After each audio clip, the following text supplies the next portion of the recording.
느헤미야 2장입니다. 아닥사스다 왕 제20년 니산월에 왕 앞에 포도주가 있기로 내가 그 포도주를 왕에게 드렸는데 이전에는 내가 왕 앞에서 수심이 없었더니 왕이 내게 이르시되 네가 병이 없거늘 어찌하여 얼굴에 수심이 있느냐 이는 필연 네 마음에 근심이 있음이로다 하더라. 그때에 내가 크게 두려워하여 왕께 대답하되 왕은 만세수를 하옵소서.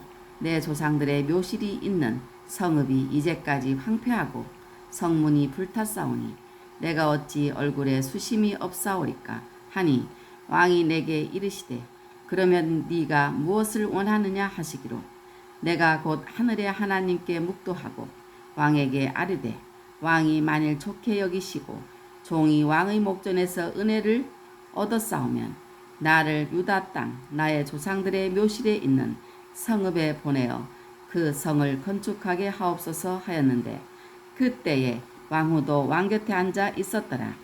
왕이 내게 이르시되 네가 몇 날에 다녀올 길이며 어느 때에 돌아오겠느냐 하고 왕이 나를 보내기를 좋게 여기시기로 내가 기한을 정하고 내가 또 왕에게 아뢰되 왕이 만일 좋게 여기시거든 강 서쪽 총독들에게 내리시는 조서를 내게 주사 그들이 나를 용납하여 유다에 들어가기까지 통과하게 하시고 또 왕의 삼림 감독 아삽에게 조서를 내리사 그가 성전에 속한 영문의 문과 성곽과 내가 들어갈 집을 위하여 들보로 쓸 제목을 내게 주게 하옵소서 하매 내 하나님의 선한 손이 나를 도우심으로 왕이 허락하고 군대 장관과 마병을 보내어 나와 함께 하게 하시기로 내가 강 서쪽에 있는 총독들에게 이르러 왕의 조서를 전하였더니 호론 사람 산발락과 종이었던 암몬 사람 도비아가 이스라엘 자손을 흥왕하게 하려는 사람이 왔다 함을 듣고 심히 근심하더라.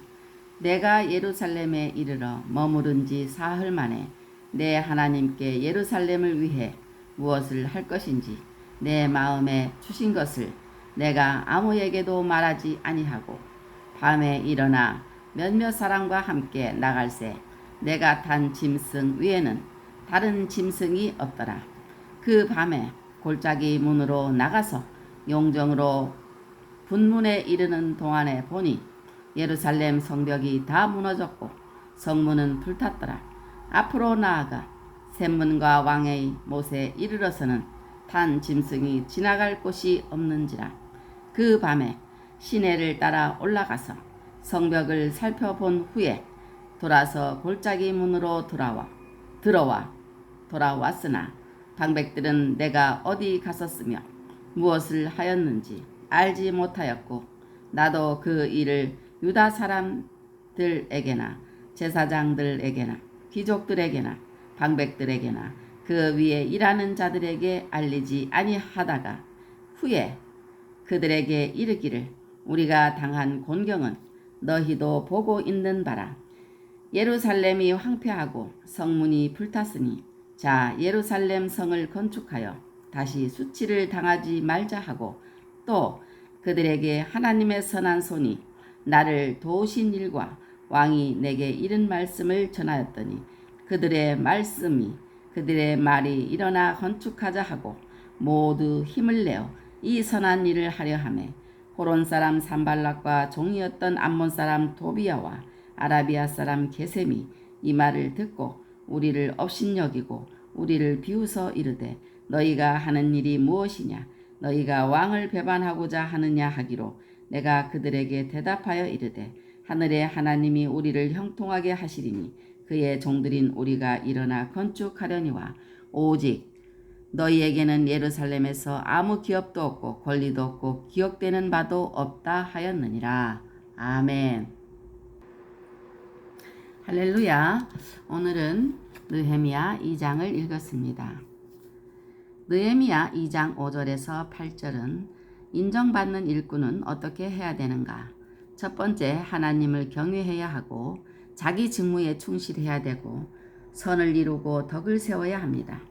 BC 445년에 바벨론에서 3차로 유다 백성이 귀환할 때에 지도자인 느헤미야는 페르시아의 아닥사스다 왕 때에 술 맡은 관원장이었습니다.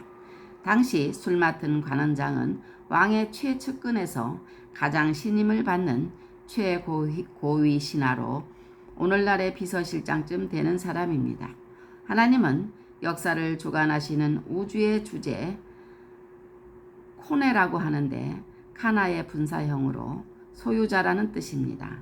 또 퀴리오스는 주님, 주인, 관리인이십니다. 비록 성도의 모형으로 이스라엘 백성을 선민으로 삼으시기는 하셨어도 온 세계와 온 인류가 하나님의 관심사이기 때문에 인류의 모두에게 질서를 지키고 윗사람을 공경할 것을 명하십니다.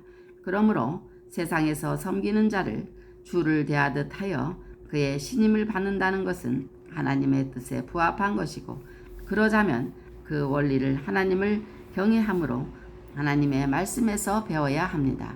유다 백성인 느헤미야가 이방 페르시아의 왕의 채찍근이 되었다는 것은 요셉, 다니엘과 마찬가지로 그들이 하나님을 경외하는 자들이었을 때 가능했습니다.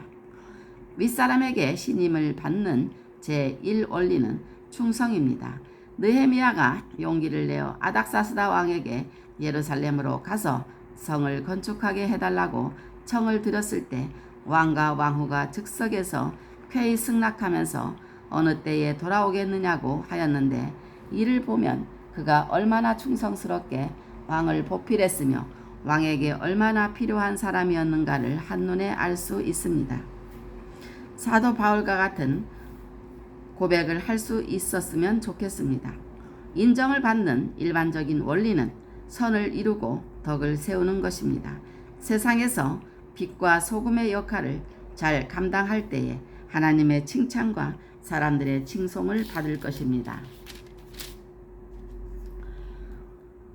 사람마다 창조주 하나님의 영광을 드러내어야 할 사명을 가지고 이 땅에 태어납니다. 이 사명을 감당하기 위해서는 목적의식을 가지고 주의 뜻에 어긋나는 것만 아니라면 내가 하는 모든 일이 하나님께서 내게 맡기신 천직으로 믿고 살아있는 동안 부지런히 맡은 일에 최선을 다해야 합니다. 그러나 흙으로 지어진 인간은 연약하여 감당하기 어려울 때도 있습니다. 그러므로 나를 도우시는 하나님이 계심을 믿고 간절히 도우심을 구할 때 모든 것이 합력하여 선을 이루도록 하시는 하나님의 은혜로 맡은 일을 성취할 수 있습니다. 주는 나를 돕는 이시니 어떠한 상황에서도 무서워하지 아니하고 지혜와 능력을 구하며 담대하게 나아갈 때에 모든 선한 일을 성취하게 하시는 하나님의 손길을 체험할 수 있습니다. 믿음으로 성취하는 이런 체험적인 신앙이 더 큰 믿음으로 나아가게 하는 중요한 동기가 되는 것입니다. 사람은 사회적인 동물입니다. 두 사람이 한 사람보다 나음은 협력을 통해서 더 좋은 결과를 얻을 수 있기 때문입니다. 성도 각자가 그리스도의 몸이요 지체의 각 부분임을 깊이 인식하고 맡겨주신 일을 성취하기 위하여 하나가 되어 협력할 때 큰 일도 충분히 이룰 수 있습니다. 초대 교회라는 엄청난 일을 이루어낸 믿음의 선배들을 보면 이와 같이 모든 교인들이 마음을 같이 한 것을 분명히 볼 수 있습니다. 이를 위해 성령이 하나 되게 하신 것을 힘써 지켜야 합니다. 좋은 일에는 항상 방해가 있고 박해가 있을 수 있습니다. 그러나 세상을 이기신 주님이 함께 계심을 믿고 의뢰하면 이 어려움을 극복할 수 있습니다. 아멘. 역사를 이루리라 2장 18절에서 19절 말씀에 주의 도우심을 의뢰해야 하고 하나로 단결해야 하고 방해를 극복해야 하는 것입니다. 오늘도 말씀을 묵상하면서 하나님 주님 안에서 예수 그리스도 안에서 승리하시기 바랍니다. 아멘.